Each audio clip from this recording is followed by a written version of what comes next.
Hey everyone, it's me, Miss Denny, your favorite children's librarian. Thanks for joining me for another edition of Fairy Tale Fridays.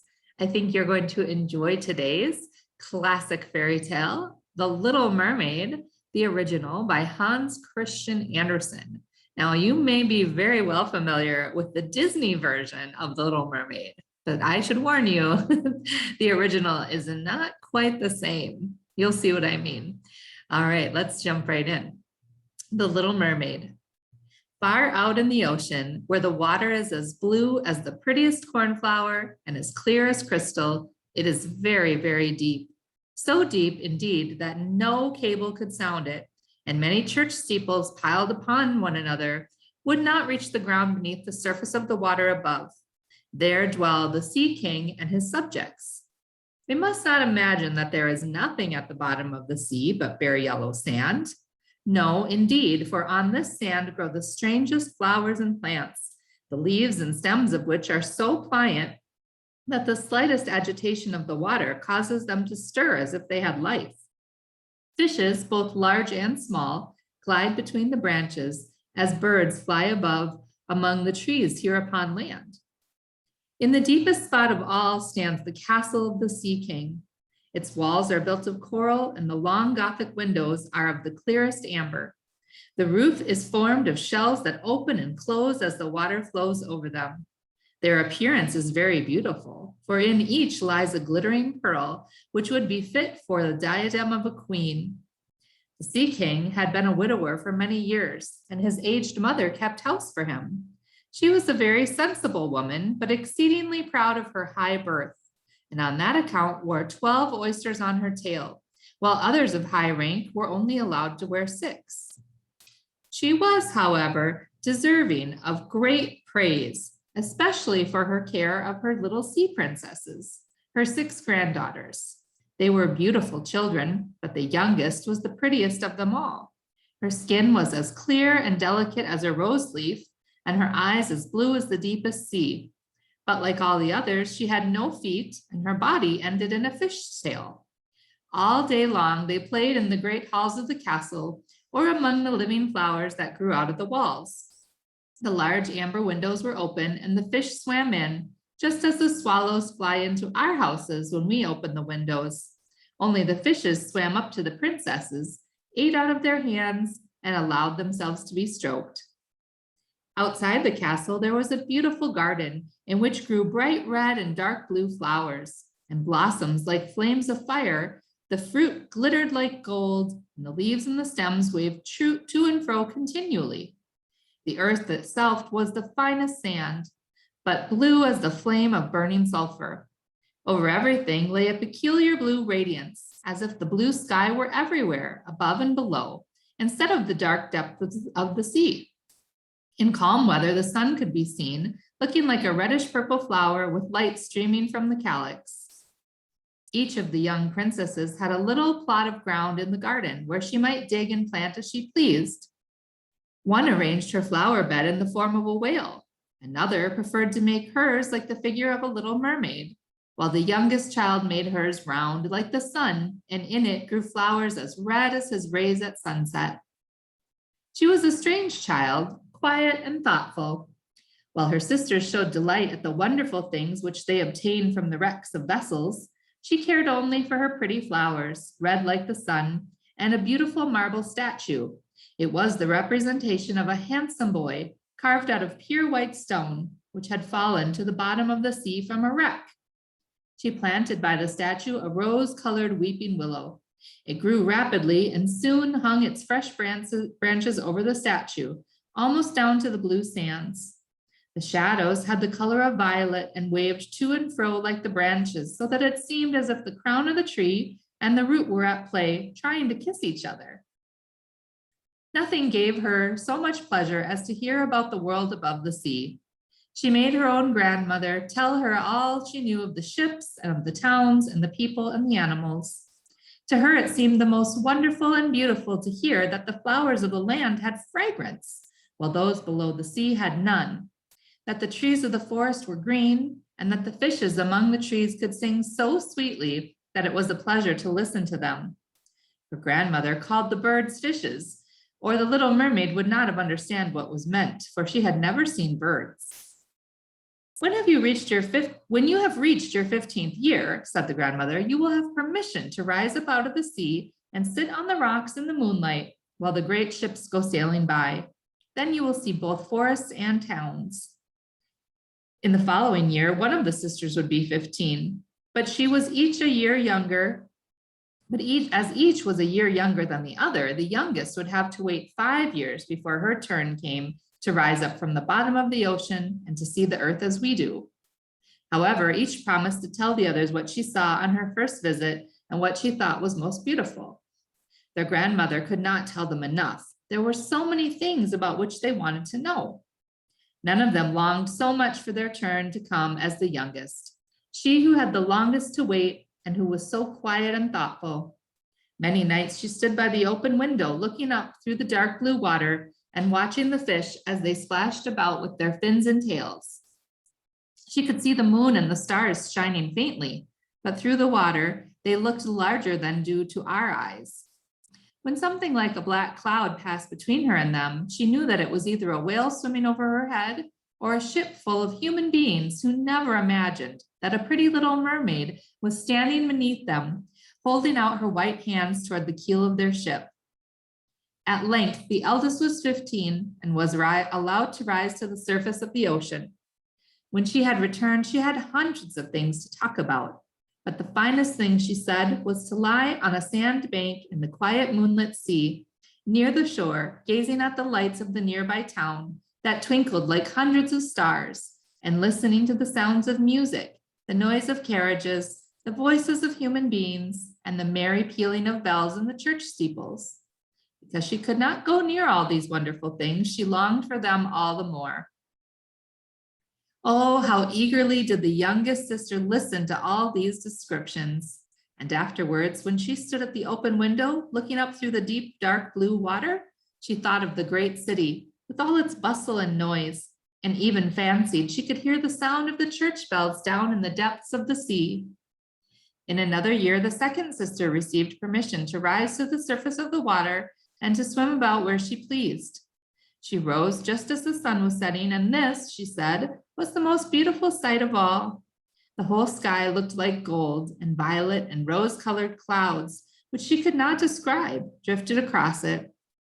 And more swiftly than the clouds flew a large flock of wild swans toward the setting sun, like a long white veil across the sea. She also swam towards the sun, but it sank into the waves, and the rosy tints faded from the clouds and from the sky. The third sister's turn followed, and she was the boldest of them all, for she swam up a broad river that emptied into the sea. On the banks, she saw green hills covered with beautiful vines, and palaces and castles peeping out from amid the proud trees of the forest. She heard birds singing and felt the rays of the sun so strongly that she was obliged often to dive under the water to cool her burning face. In a narrow creek, she found a little group of human children, almost naked, sporting about in the water. She wanted to play with them, but they fled in great fright. And then the little black animal, it was a dog, but she did not know it, for she had never seen one before, came to the water and barked at her so furiously that she became frightened and rushed back to the open sea. But she said she would never forget the beautiful forest, the green hills, and the pretty children who could swim in the water, although they had no tails. The fourth sister was more timid. She remained in the midst of the sea, but said it was quite as beautiful as nearer the land. She could see many miles around her, and the sky above looked like a bell of glass. She had seen the ships, but at such a great distance that they looked like seagulls. The dolphins sported in the waves, and the great whales spouted water from their nostrils till it seemed as if 100 fountains were playing in every direction. The fifth sister's birthday occurred in the winter, so when her turn came, she saw what the others had not seen the first time they went up. The sea looked quite green, and large icebergs were floating about, each like a pearl, she said, but larger and loftier than the churches built by men. They were of the most singular shapes and glittered like diamonds. She had seated herself on one of the largest and let the wind play with her long hair. She noticed that all the ships sailed past very rapidly, steering as far away as they could, as if they were afraid of the iceberg. Towards evening, as the sun went down, dark clouds covered the sky and the thunder rolled, and the flashes of lightning glowed red on the icebergs as they were tossed about by the heaving sea. On all the ships, the sails were reefed with fear and trembling, while she sat on the floating iceberg, calmly watching the lightning as it darted its forked flashes into the sea. Each of the sisters, when first she had permission to rise to the surface, was delighted with the new and beautiful sights. Now that they were grown-up girls and could go when they pleased, they had become quite indifferent about it. They soon wished themselves back again, and after a month had passed, they said it was much more beautiful down below and pleasanter to be at home. Yet often in the evening hours, the 5 sisters would twine their arms about each other and rise to the surface together. Their voices were more charming than any human being. Before the approach of a storm, when they feared that a ship might be lost, they swam before the vessel, singing enchanting songs to the delights to be found in the depths of the sea, and begging the voyagers not to fear if they sank to the bottom. But the sailors could not understand the song and thought it was the sign of the storm. These things were never more beautiful to them, for if the ship sank, the men were drowned and their dead bodies alone reached the palace of the Sea King. When the sisters rose arm in arm through the water, their youngest sister would stand quite alone, looking after them, ready to cry, only since mermaids have no tears, she suffered more acutely. "Oh, were but I 15 years old," said she, "I know that I shall love the world up there and all the people who live in it." At last, she reached her 15th year. "Well, now you are grown up," said the old dowager, her grandmother. "Come and let me adorn you like your sisters." And she placed in her hair a wreath of white lilies, of which every flower leaf was half a pearl. Then the old lady ordered 8 great oysters to attach themselves to the tail of the princess to show her high rank. "But they hurt me so," said the little mermaid. "Yes, I know, pride must suffer pain," replied the old lady. Oh, how gladly she would have shaken off all this grandeur and laid aside the heavy wreath. The red flowers in her own garden would have suited her much better, but she could not change herself, so she said farewell and rose as lightly as a bubble to the surface of the water. The sun had just set when she raised her head above the waves. The clouds were tinted with crimson and gold, and through the glimmering twilight beamed the evening star in all its beauty. The sea was calm and the air was mild and fresh. A large ship with 3 masts lay becalmed on the water. Only one sail was set, for not a breeze stirred, and the sailors sat idle on the deck or amidst the rigging. There was music and song on board, and as darkness came on, 100 colored lanterns were lighted, as if the flags of all nations waved in the air. The little mermaid swam close to the cabin windows, and now and then, as the waves lifted her up, she could look in through the glass window panes and see a number of gaily dressed people. Among them, and most beautiful of all, was a young prince with large black eyes. He was 16 years of age, and his birthday was being celebrated with great display. The sailors were dancing on deck, and when the prince came out of the cabin, more than 100 rockets rose in the air, as if marking it as bright as day. The little mermaid was so startled that she dived underwater, and when she again stretched out her head, it looked as if all the stars of heaven were falling around her. She had never seen such fireworks before. Great suns spurted fire about, splendid fireflies flew into the blue air, and everything was reflected in the clear, calm sea beneath. The ship itself was so brightly illuminated that all the people, and even the smallest rope, could be distinctly seen. How handsome the young prince looked, as he pressed the hands of all his guests and smiled at them, while the music resounded through the clear night air. It was very late, yet the little mermaid did not take her eyes from the ship or from the beautiful prince. The colored lanterns had been extinguished, no more rockets rose in the air, and the cannon had ceased firing.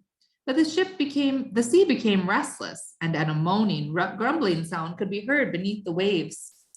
Still, the little mermaid remained by the cabin window, rocking up and down on the water so that she could look within. After a while, the sails were quickly set and the ship went on her way.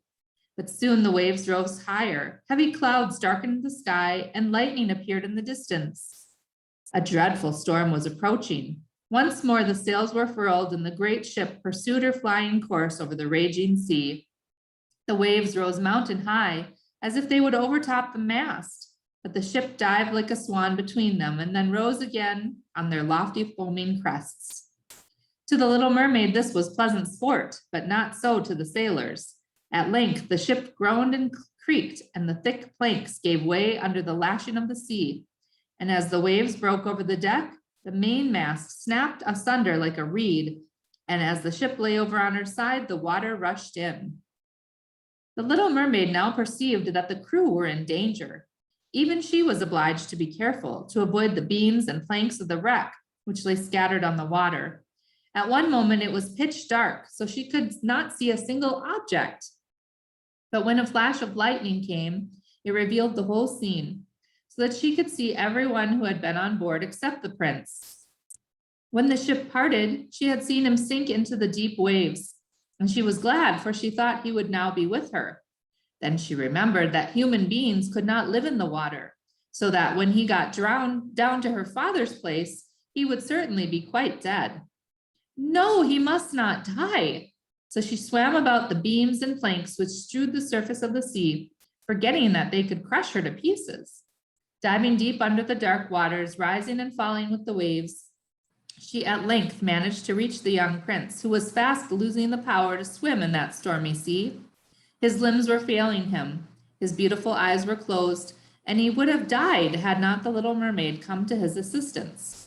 She held his head above the water and let the waves carry them where they would. In the morning, the storm ceased, but of the ship not a single fragment could be seen. The sun came up red and shining out of the water, and its beams brought back the hue of health to the prince's cheeks, but his eyes remained closed. The little mermaid kissed his high, smooth forehead and stroked back his wet hair. He seemed to her like the marble statue in her little garden, so she kissed him again and wished that he might live. Presently they came in sight of land, and she saw lofty blue mountains on which the white snow rested as if a flock of swans were lying upon them. Beautiful green forests were near the shore, and close by stood a large building. Whether a church or a convent, she could not tell. Orange and citron trees grew in the garden, and before the door stood lofty palms.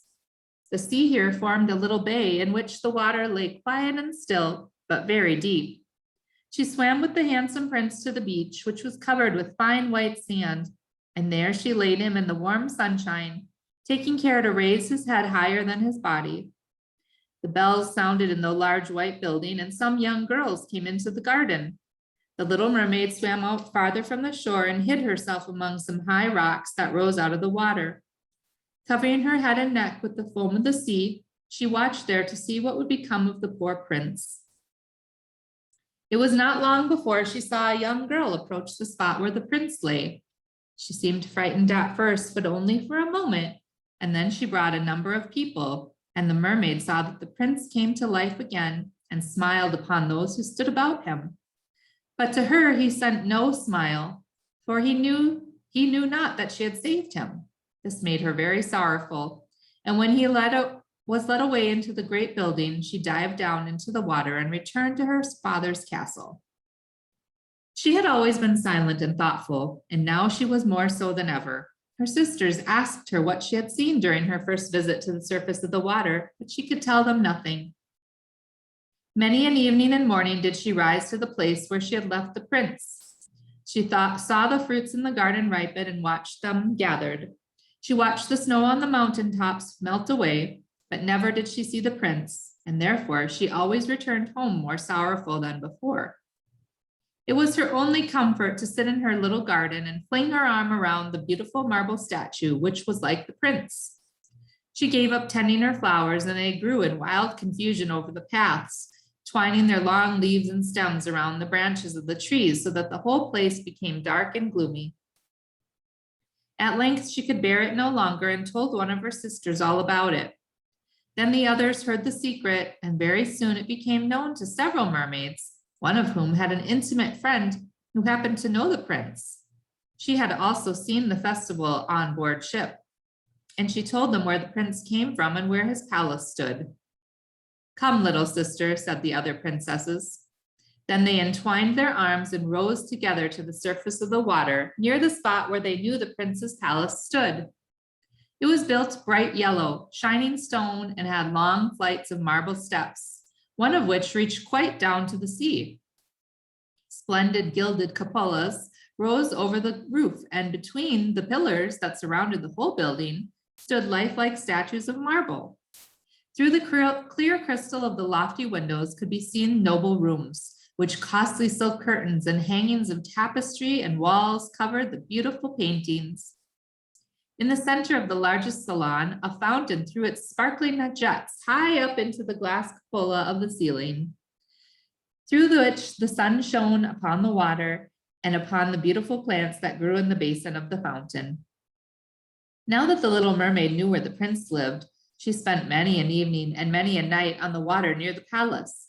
She would swim much nearer the shore than any of the others had ventured, and once she went up the narrow channel under the marble balcony, which threw a broad shadow on the water. Here she sat and watched the young prince, who thought himself alone in the bright moonlight.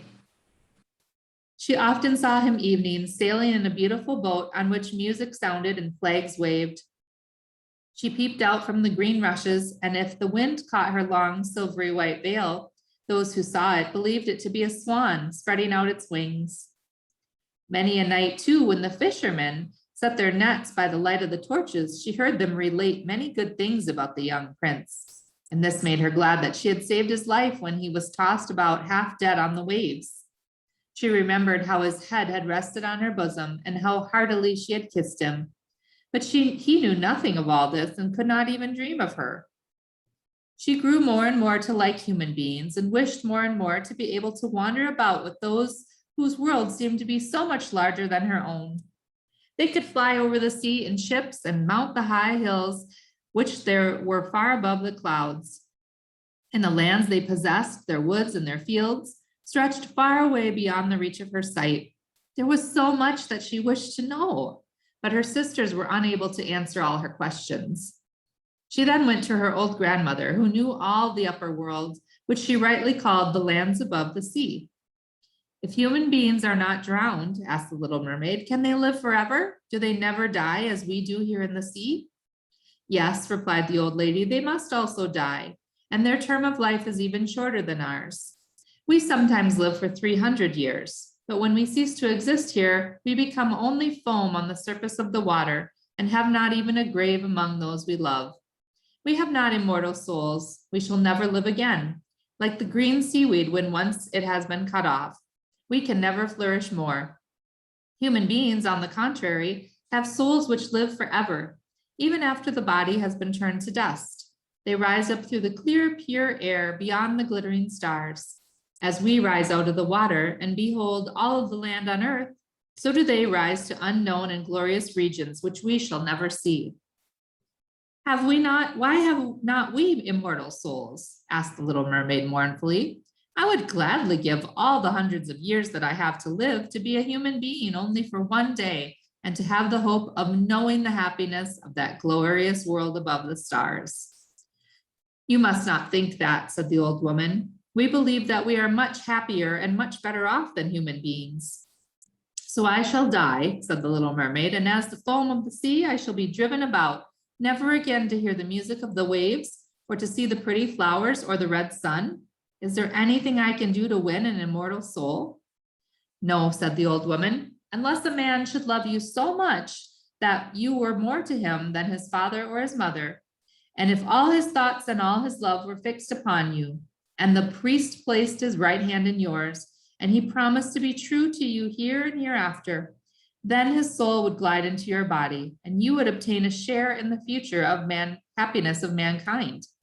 He would give to you a soul and retain his own as well, but this can never happen. Your fish's tail, which among us is considered so beautiful, on earth is thought to be quite ugly. They do not know any better, and they think it necessary, in order to be handsome, to have two stout props, which they call legs. Then the little mermaid sighed and looked sorrowfully at her fish's tail. Let us be happy, said the old lady, and dart and spring about during the 300 years that we have to live, which is really quite long enough. After that, we can rest ourselves all the better. This evening, we are going to have a court ball. It was one of those splendid sights which we can never see on earth. The walls and the ceiling of the large ballroom were of thick but transparent crystal. Many hundreds of colossal shells, some of a deep red, others of a grass green, with blue fire in them, stood on rows on each side. These lighted up the whole salon and shone through the walls so that the sea was also illuminated. Innumerable fishes, great and small, swam past the crystal walls, and on some of them the scales glowed with a purple brilliance, so that on others shone like silver and gold. Through the halls flowed a broad stream, and in it danced the mermen and the mermaids to the music of their own sweet singing. No one on earth has such lovely voices as they, but the little mermaid sang more sweetly than all. The whole court applauded her with hands and tails, and for a moment her heart felt quite gay, for she knew she had the sweetest voice on earth or in the sea. But soon she thought again of the world above her. She could not forget the charming prince, nor her sorrow that she had not an immortal soul like this. She crept away silently out of her father's palace, and while everything was within the gladness and song, she sat in her own little garden, sorrowful and alone. Then she heard the bugle sounding through the water and thought, he is certainly sailing above, he in whom my wishes center, and in whose hands I should like to place the happiness of my life, for I will venture all for him, and to win an immortal soul. While my sisters are dancing in my father's palace, I will go to the sea witch, of whom I have always been much afraid. She will give me counsel and help. We're going to stop right there, and we will continue with part 2 on the next edition of Fairy Tale Fridays. Thanks for joining me. Bye-bye.